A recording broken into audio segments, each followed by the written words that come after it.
이번 주는 각 가정에서 드리는 예배가 되었습니다. 오늘 우리 성도들은 가정에서 예배를 어떻게 드리는지 궁금합니다.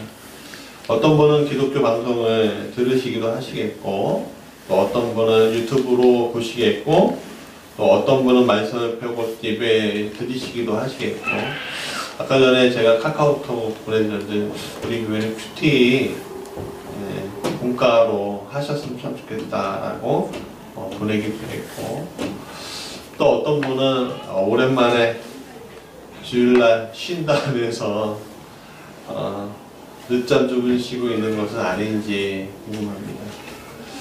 우리 교회는 각자의 선택에 맡겨주는데 어찌 지내시는지. 코로나19로 인해서 예배당에 같이 모여서 예배하지 못하는 일련의 일들에 대해 여러 가지 생각을 하게 되었습니다. 우리 교회뿐만 아니라 전국의 거의 모든 교회가 정부의 권유로 인해서 온라인 예배로 대체하고 있습니다. 이러한 일련의 일들에 대해서 많은 교회들이 적잖이 충격을 받았을 것입니다. 저 또한 주중 예배부터 교우들에게 교회에 굳이 나오지 않아도 된다라고 말하는 것조차 좀 쉽지는 않았습니다. 저희 교회가 많이 모이는 교회는 아니지만 그래도 성도들에게 오라 이렇게 얘기하는 교회인데 오지 말라니 참 어색했어요. 세상 사람들은 한 번 정도는 하지 않는 게 뭔가 대수냐라고 생각할 겁니다. 인터넷 게시판에는요, 교회가 주일 예배를 포기하지 못하는 이유가 헌금 욕심 때문에 라는 지극히 세상 관점에서 이 문제를 보기도 합니다. 물론 교회가 요 근래 사회적인 비판을 받는 장에 많이 섰기 때문에 이러한 오해도 이해는 됩니다. 그러나 조금만 그 마음을 이해할 수만 있어준다면 주일 하루를 위해 모든 수고를 아끼지 않고 준비하고 하고 싶은 목사의 심정을 이해해 주기를 좀 바랄 뿐이죠. 처음 경험하는 이러한 일들을 보면서 그냥 충격적이고 아쉽고 무엇인가 불만을 드러내며 비판하는 일보다 이번 일을 통해서 하나님이 우리에게 지금 말씀하고 싶은 게 무엇일까? 라는 생각이 들었어요. 그래서 고민하면서 주님 어떤 말씀을 이 땅 가운데 주시고 싶어서 그러신 거예요. 고민하다가 하나님께서 이 요한복음 9장에 있는 말씀을 저에게 주셨습니다. 이 말씀을 보면서 우리 교회에게 혹시라도 한국 교회에게 무슨 말씀을 하고 싶으신지 좀 같이 나누고자 합니다. 우리 첫 번째, 날 때부터 맹인된 자의 이야기를 좀 같이 나누고자 해요. 요한복음 9장의 이야기는 날 때부터 맹인되었던 이가 안식일 날 예수님에 의해서 눈을 뜨게 된 이야기입니다. 예수님의 어떤 이적처럼 그냥 간단한 사건으로 끝낼 수 있는 일이 조금 복잡하게 진행이 됩니다. 왜냐하면 맹인이 눈을 뜬 것에 대해서 놀란 이들이 바리새인들에게 그 눈 뜬 맹인을 데리고 갔기 때문이었습니다. 사실 그 시작은 제자들의 질문이었어요. 예수님은 지나가다가 날 때부터 맹인된 사람을 보셨습니다. 행간을 통해서 예수님과 제자들은 이 맹인이 날 때부터 맹인되었다는 것을 이미 알 정도로 이 맹인에게는 안구 자체가 없었던 것을 우리가 행간을 통해서 볼 수가 있습니다. 안구 자체가 없었던 맹인이었던 것 같아요. 제자들은 인간의 저주를 받은 것처럼 보이는 이 맹인을 보면서 이렇게 질문합니다. 같이 읽어볼까요? 시작. 라피여, 이 사람이 맹인으로 난 것이 누구의 죄로 인함이니까? 자기니까? 그의 부모니까? 이것은 좀 더 근본적으로 생각해보면 좀 철학적인 질문을 할 수가 있는데, 인간 고통의 원인이 어디에 있습니까? 인간 고통의 원인이 어디 있냐는 근본적인 질문을 하고 있는 거예요. 인간의 고통의 원인은 예로부터 우리는 찾아왔습니다. 그 원인에 대답을 위해 고대로부터 사람들은요 종교를 만들어 왔어요. 그 원인을 또 신의 뜻으로 돌리기도 했습니다. 근대에 와서는 철학적인 해결책이 제시되기도 했고요. 현대에 들어와서는 뛰어난 의학적인 발전을 위해서 해결책이 제시가 되기도 했습니다. 근데 이러한 질문에 오늘 예수님은 이렇게 대답합니다. 같이 읽어볼까요? 시작. 이 사람이나 그 부모의 죄로 인한 것이 아니라 그에게서 하나님이 하시는 일을 나타내고자 하심이라. 죄 문제가 아닌 하나님이 하시는 일을 나타내고자 하심이라 라고 말씀하시는 거예요. 이것은 결국 날 때부터 맹인된 이에게 하나님의 계획이 있음을 나타내 준 것이라는 거예요. 여러분, 오늘 이 세상에 하찮게 태어난 사람은 아무도 없습니다. 저 어린아이서부터 저기 아프리카에 정말 굶어 죽어가는 항상 뼈만 남아있는 어떤 아이에 이르기까지 어떤 장애를 입고 아니면 지극히 가난한 속에서 태어난 사람까지 하나님은 분명한 목적을 가지고 오늘 이 땅에 그들을 보내신 거고 우리를 보내셨다는 거예요. 그 보내심은 오늘 우리에게 하나님께서 우리를 향한 계획과 우리를 향한 선하심이 펼쳐지는 것을 기다리고 그때가 되기를, 그 순간순간이 되기를 지금 하나님은 진행하고 있다는 것을 오늘 예수님은 말씀하고 계신다는 겁니다. 예수님은 맹인의 눈에 눈에 침을 뱉은 진흙을 이겨서 그의 눈을 바르셨어요. 그 흙으로 인간을 빚으신 하나님 하신 대로 우리 창조 때 사람 뭘로 만들었다고 했어요? 그쵸. 흙을 그 사람의 눈에 넣었다는 것은, 발랐다는 것은 그 창조의 행위를 그분이 하셨다는 걸 얘기해요. 왜냐하면 그 사람은 눈이 있고 싶어도 안구 자체가 없었기 때문에, 행간에 보면 그렇기 때문에 그 맹인의 안구를 흙으로 만드시고 창조의 역사를 일으키시고 안구와 그 눈동자가 그에게 있어 그가 볼 수 있게 예수님 만드셨다는 겁니다. 이런 놀라운 이적의 역사는 예수님이 하나님이신 것을 보여주는 사건이었어요. 그리고 이 사건은 그 맹인에게 하나님 아버지의 놀라운 선한 계획이 있음을 보여주는 사건이었다는 겁니다. 목회를 하면서 수많은 이들을 지켜보게 됩니다.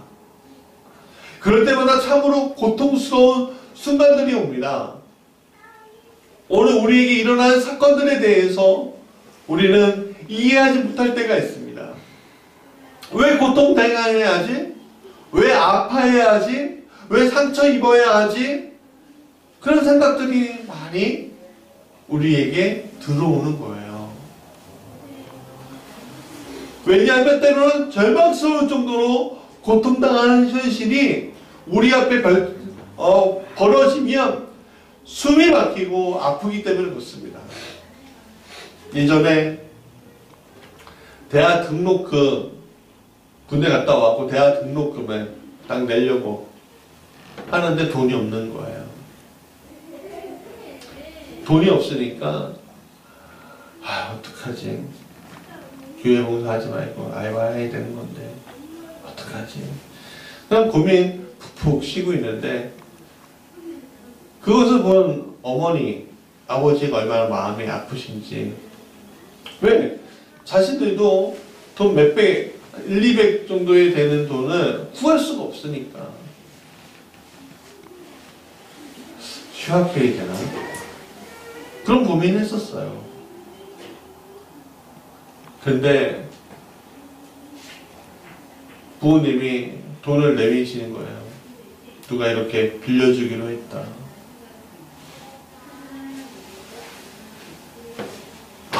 참 그때 마음이 너무 아팠습니다. 얼마나 이 작은 물질 때문에, 그 대학 하나 가는 것 때문에 이분들이 왜 눈물을 흘리셔야 되는지 너무 마음이 아팠어요. 이렇게까지 해갖고 신학교 가야 되는 거야? 숨이 막히죠. 물질적인 문제, 어떤 상황적인 문제 때문에. 그러나 오늘 우리가 믿고 의지해야 할 것이 있습니다. 그것은 하나님이 선하게 인도하시기 위한 계획이 우리에게 있다는 거예요. 하나님의 선한 계획 안에서 인간은 자유의지를 가지고 살고 있습니다. 때로는 하나님의 선한 계획에서 벗어나는 일들을 우리가 종종 일으켜요. 그러나 그 방향을 하나님께서 다시 자신 쪽으로 이끌려오도록 오늘 성경을 통해 움직이신다는 것을 우리는 잊지 말아야 한다는 겁니다.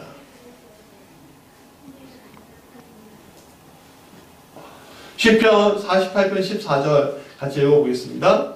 이 하나님은 영원히 우리 하나님이시니 그가 우리를 죽을 때까지 인도하시리로다. 여러분, 그 하나님은 바로 우리 하나님이십니다. 죽을 때까지 인도하시는 그 하나님. 자, 두 번째는 하나님을 안 보고 하나님의 말씀을 지키는 이들에 대한 이야기예요. 맹인이 눈을 뜨게 된 뒤로 작은 소동이 일어나게 됩니다. 요한복음 9장 13절 이하부터 그 이야기가 기록되어져 있는데 성경은 바리새인들 안에서 분쟁이 일어났다고 했습니다. 16절 읽어볼까요? 시작. 바리새인 중에 어떤 사람은 말하되 이 사람이 안식일을 지키지 아니하니 하나님께로부터 온 자가 아니라 하며, 어떤 사람은 말하되 죄인으로서 어떻게 이러한 표적을 행하였느냐 하여 그들 중에 분쟁이 있었더니. 이게 무슨 말이냐면 어떤 이는 안식일의 기적을 일으켜서 일을 하여 안식일을 범하였어.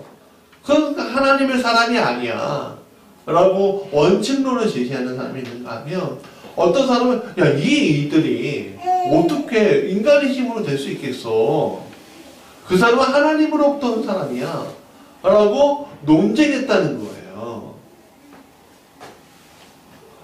의견들이 부딪히는 가운데 여기에서 우리가 자세히 볼 것은 날 때부터 맹인되었던 사람의 눈이 떠졌다는 사실에 기뻐하는 사람이 없었다는 거예요. 그것도 한 사람도. 그의 부모조차도 되게 조심스러워하는 모습을 보이잖아요. 왜 그래요? 성경에서 유대인들이 누구든지 예수를 그리스도로 시인하는 자는 출교하기로 결의하였다. 그래서 무서워하였다라고 얘기해요. 그 말은 뭐냐면 출교는 그 공동체에서 벗어나는 것을 얘기해요. 여러분, 오늘 우리 부지개 교회 이 공동체 안에서 벗어난다고 해서 무슨 아무것도 없어요, 사실. 아무것도 없습니다. 그러나 그 당시 유대 공동체 안에서 벗어났다는 건 뭐냐면 자기의 생활, 공동체적인 그런 생활이나 안전보장이나 이런 것들에서 벗어나 있는 불완전한 상태에 처할 수밖에 없게 된다는 이야기를 하는 거예요.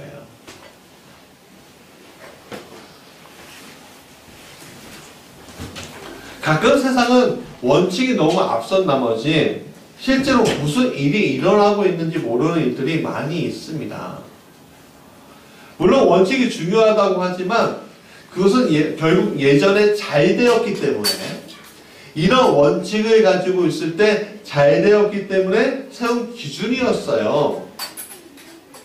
근데 완전히 어떤 세상이나 환경이 변화가 되었음에도 불구하고 예전의 원칙만을 가지고 변화하는 세상을 대하면 오늘 바뀐 환경의 세대에서는 오히려 그것에 대해서 비난당합니다. 아, 꼰대 뭐 이런 식으로 이야기 되죠. 이건 뭐냐면은 세상의 흐름에 당신이 뒤처지고 있습니다. 지금 당신처럼 생각하는 사람이 없어요 라고 이야기하는 거예요. 교회도 마찬가지입니다. 교회가 세상을 선도할 때가 있었습니다. 오늘날 대형교회들은 예전에 교회가 세상을 선도할 때 나타났던 가치의 결과물들이에요. 그런데 오늘 시대는 교회가 선도하지 못하고 뒤따라가는 형국입니다. 다양한 가치관이 부딪히는 이 포스트 모던의 시대를 예전 모더니즘의 가치관으로 대하는 형국으로 오늘 교회가 가고 있다는 거예요.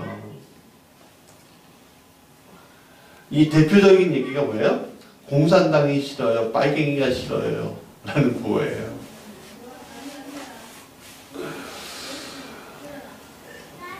요즘도 굉장히 보수적인 이들, 아니 보수적인 이들을 얘기하는 게 아니라 교회 많은 부분, 많은 어른들이 이런 이야기를 해요. 공산당은 싫어요. 빨갱이는 싫어요. 그래서 좌파는 싫어요. 뭐 이런 얘기를 해요. 한국교회 곳곳에서 바라보게 돼요. 이 약간의 진보적인 사고도 용납하지 않으려고 하는 보수적인 사고는 젊은 세대들에게는 굉장히 낯선 것이 돼버리고 말았어요.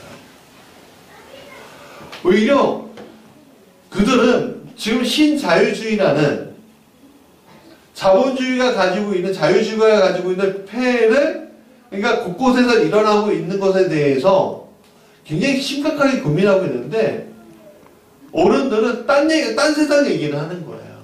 어렸을 때 70년대, 60년대 방공교육의 산물을 가지고 계속 얘기하니까 무슨 얘기하는 건지 뭐 알아듣지 못하는 거죠. 그러니까 너희들이 경험해보지 않아서 그래 라고 얘기하는데, 사실은 우리 할머니도 계시지만 할머니 외에는 경험해본 사람이 거의 없어요. 그렇지 않습니까? 그렇다고요. 이 신자유주의 폐해, 빈부격차, 심각한 빈부격차가 곳곳에 일어나고 있어서 그것에 대한 비난과 비판, 그 젊은 세대들의 고민들이 있는데도 불구하고 권력화된 교회는 오히려 눈을 감아버리고, 야, 이거는 경쟁력이 너희들이 없어서 그래. 하나님의 복을 받지 못해서 그래. 너희가 죄인이어서 너희들이 성공하지 못하는 거야. 라고 바로 이 바리새인들이 하는 것처럼 그 원인의 이야기를 사람들에게 돌려버리는 형국으로 세상을 바라보고 있는 겁니다. 예전에 어른들이 이야기했던 것에 대해서 제가 비판하고 있는 게 아니에요, 지금. 가치관이 바뀌었는데 예전의 가치관으로 얘기하니까 교회가 더 이상 젊은 세대들한테 얘기하지 못하게 된다는 거예요. 동성애 문제도 마찬가지입니다. 오늘 우리는 동성애 문제에만 너무 신경 쓴 나머지 더 큰 문제를 방관하고 있는 교회의 문제를 바라보지 못하고 있는 거예요. 바로 신천지, 하나님의 교회 같은 신흥 이단 사이비의 문제를 그냥 놓치고 가고 있는 것을 보게 됩니다. 한국교회가 성도가 약 1000만이라고 한다면, 아주 다 많이 했고 1000만이라고 한다면, 그 중에 100만이 이단 사이비의 신도라는 분석에 저는 굉장히 놀랐습니다. 깜짝 놀랐어요. 신천지가 30만이 되잖아요. 교육생까지 하면 30만이 넘는데요. 이것저것 이단까지 하면 100만이에요. 대도시 인구예요, 이게. 그것은 오늘 기독교인이라고 자처하는 10명 중에 1명은 이단 사임이라는 거예요. 그리고 50명 중에 1명은 이단 사임인 거예요. 여러분, 그동안 이단 사임으로 인해서 또 정리되지 않은 신학적인 문제로 인해서 또는 교회의 고질적인 문제로 인해서 고통받았던 성도들을 생각하면 참 가슴이 아프고 또 아픕니다. 오늘 교회가 자꾸만 하나님의 마음을 나타내는 것이 아니라 지금 기존의 위치만을 고수한 채 오늘 달려가고 있는 형국인 거예요. 그러면서 오늘 우리의 문제를 바라보는 것이 아니라 자꾸만 남 탓해요. 저들의 문제, 세상의 문제. 오늘 교회가 세속 속에 있음에도 불구하고 세속하고 교회하고는 아무 상관없는 것처럼 얘기하면서 오히려 세속의 가장 안쪽에서 교회가 있는 것을 바라보면 하나님께서 어떻게 생각하고 있는지 빤히 보이게 됩니다.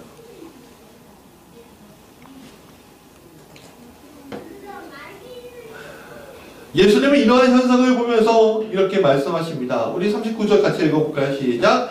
내가 심판하러 이 세상에 왔으니 보지 못하는 자들은 보게 하고 보는 자들은 맹인이 되게 하려 함이라. 이 말씀 뭐냐면 내가 하나님에 대해서 안다라고 이야기하는 사람들은 맹인이라는 거예요. 오히려 하나님에 대해서 잘 몰랐는데 예수님을 보는 이들이 있다는 거예요. 여러분, 목사, 장로, 권사 그런 직분이 중요한 것이 아닙니다. 하나님의 역사가 오늘 일어나고 있는데 그 일어나는 것에 대해서 모르고 지나가는 것이 가장 큰 문제인 거예요.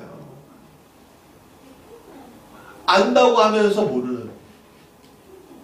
그게 뭐예요? 안 믿는 거죠.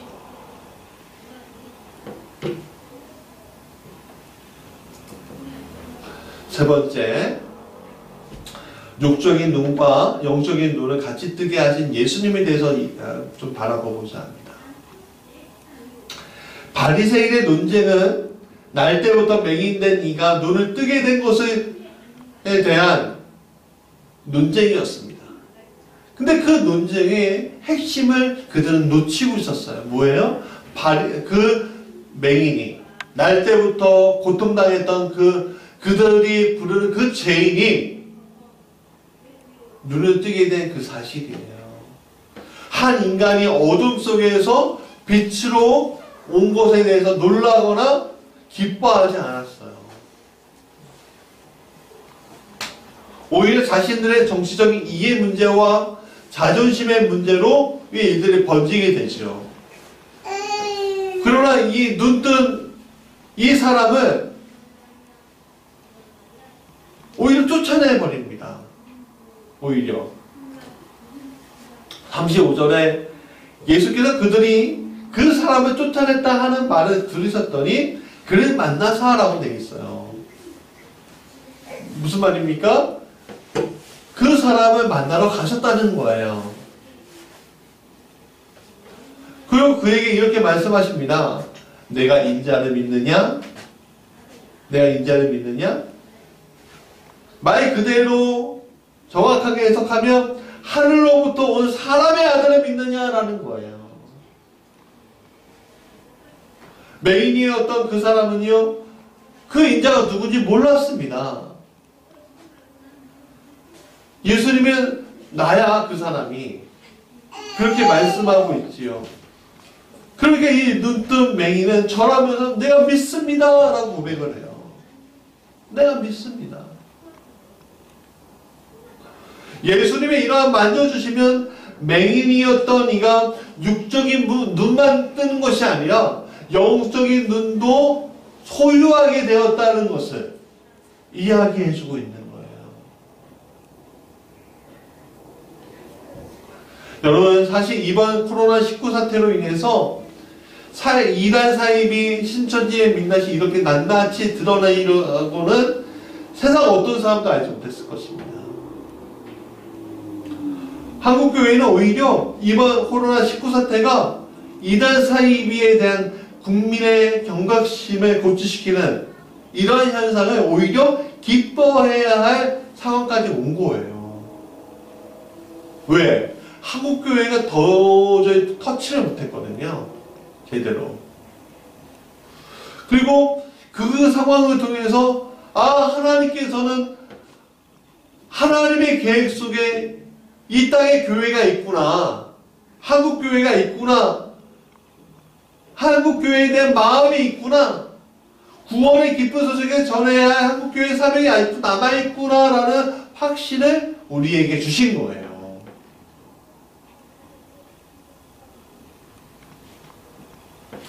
저 코로나19 현상을 보면 참 괴롭고 힘듭니다. 그러나 그 속에서 내포하신 하나님의 섭리는 인간의 모든 생각을 뛰어넘는 것을 보게 됩니다. 오늘 우리는 우리를 선하게 인도하신 하나님을 바라봐야 해요. 그분의 인도하심을 우리가 신뢰한다면 오늘 우리가 공동체 예배로 모이지 못하게 하시는 이유를 분명히 알려주고 있는 거예요. 우리가 그것을 깨닫게 되는 거죠. 오늘 이러한 공적 예배의 위기의 상태라고 생각하지만 사실은 이러한 상태가 오히려 한국교회를 하나님 앞에 각성시키고 하나님 앞에 무릎 꿇게 하고 하나님 앞에서 회개하게 하는 일련의 일들을 일으키리라 저는 고대하고 기대하고 있습니다.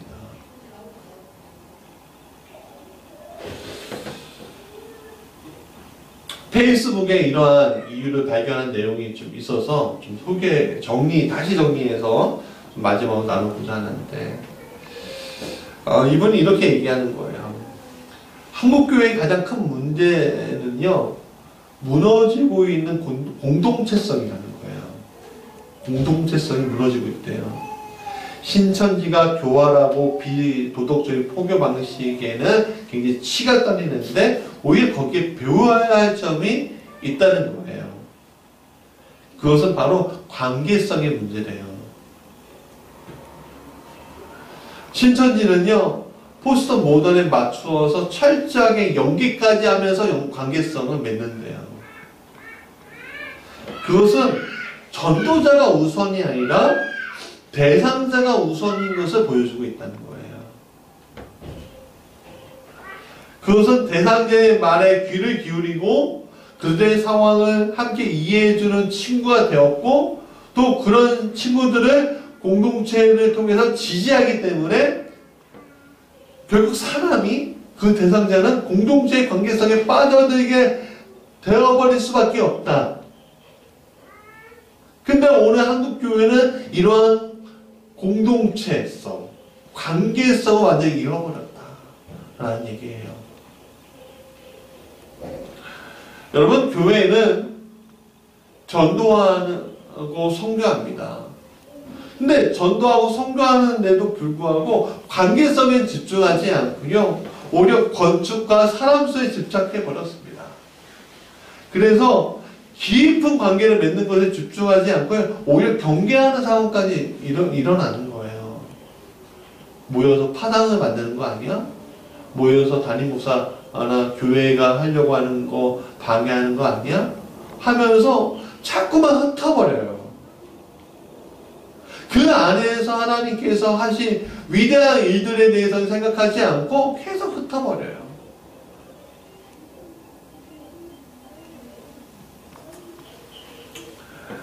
팀 켈러 목사님은 이러한 문제에 대해서 회복하기 위해 세 가지를 제시하는데, 하나는 관계적 진실성을 가질 것을 제시합니다.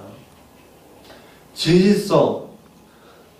이라는 것 자체가, 삶 자체가 복음이 되어야 한다는 것을 얘기해줘요.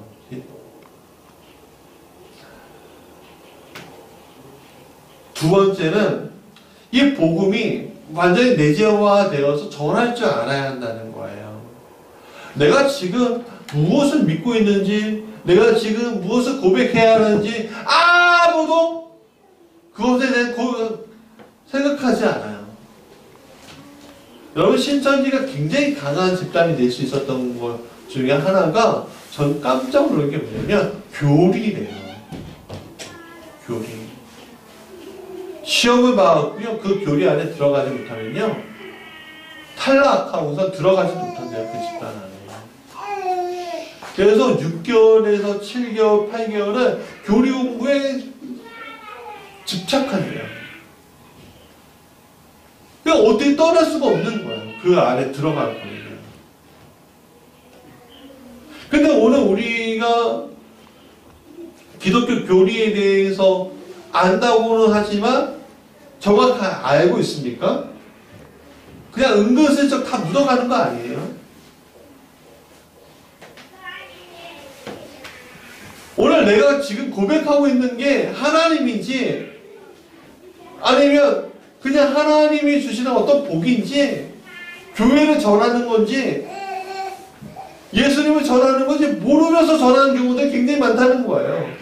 그래서 사람들이 전할 때 우리 교회 좋아요, 우리 교회 이런 거 해요, 우리 교회 무엇을 해요, 우리 교회 목사님 이런 거 좋아요, 이렇게 얘기하는데 오늘 예수님이 나를 통해서 이렇게 구원해 주셨고, 오늘 예수님이 나를 이렇게 사랑하여 주셨고, 오늘 우리 예수님이 나에게 이런 해결책을 주셨어요 라는 이야기를 하지 못해요. 받긴 했는데 이게 신앙성으로 어떻게 연관되는지 모르고 있는 거예요. 그냥 잘 교회만 다니고 잘 예배만 드리면 되는 거야.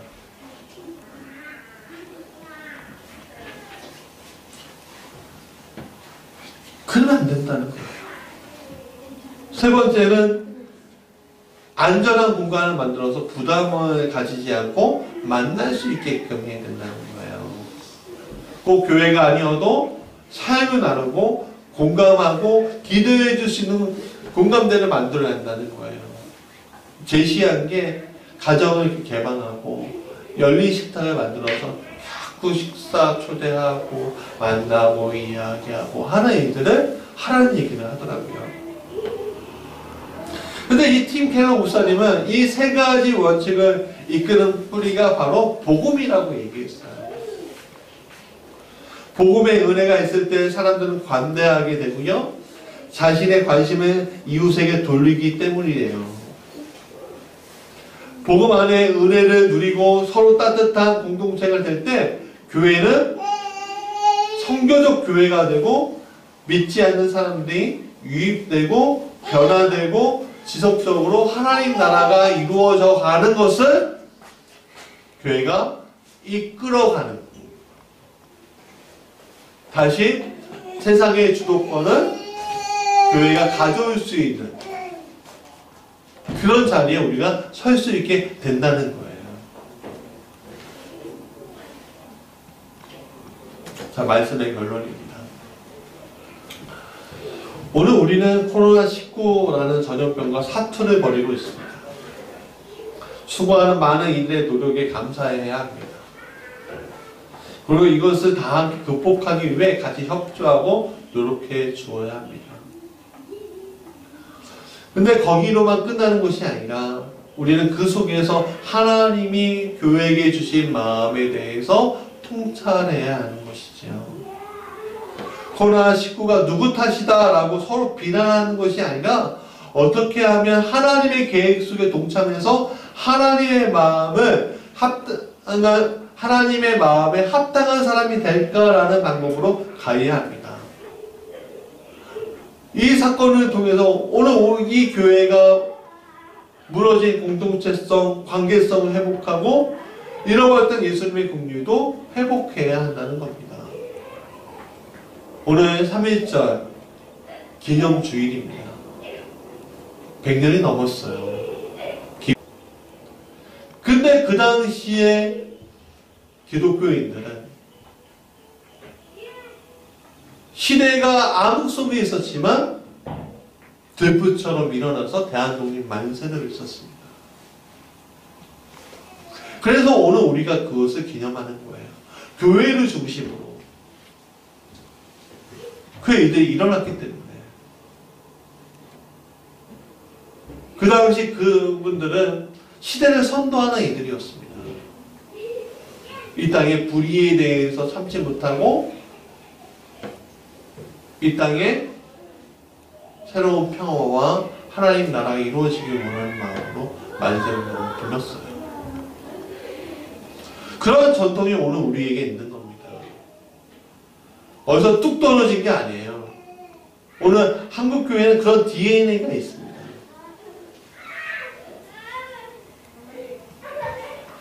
여러분, 무엇보다도 오늘 우리가 이러한 문제 앞에서 바리새인처럼 논쟁하는 것이 아니라 요나 시대의 느헤미야처럼 오늘 우리가 주의 몸되신 교회로서 주 앞에 잘못된 이들이 많았음을 고백하고 회개하며 주님 앞에 나가야 합니다. 주님은 예배드리기 전에 먼저 화해하라고 하셨습니다. 이번 기회가 한국교회 안에서 목사든 성도든 용서와 화해가 있는 자리에 우리가 서야 합니다. 그래서 신천지 같은 이단 사이비에 빼앗긴 우리의 영혼들을 되찾아오고요. 주의 몸되신 교회를 다시 회복하는 선교적 공동체로 세워져 가야 함을 우리가 다시 한번 알고 깨닫고 협력하고 나가야 합니다. 그것이 누구로부터 시작해야 돼요? 바로 나로부터 시작되니 그 찬양처럼 나로부터 시작되어야 하고 또 하나님은 나로부터 시작되게끔 오늘 선한 계획에 우리를 집어넣으셨다는 것을 우리가 놓치지 말아야 할 줄 믿습니다.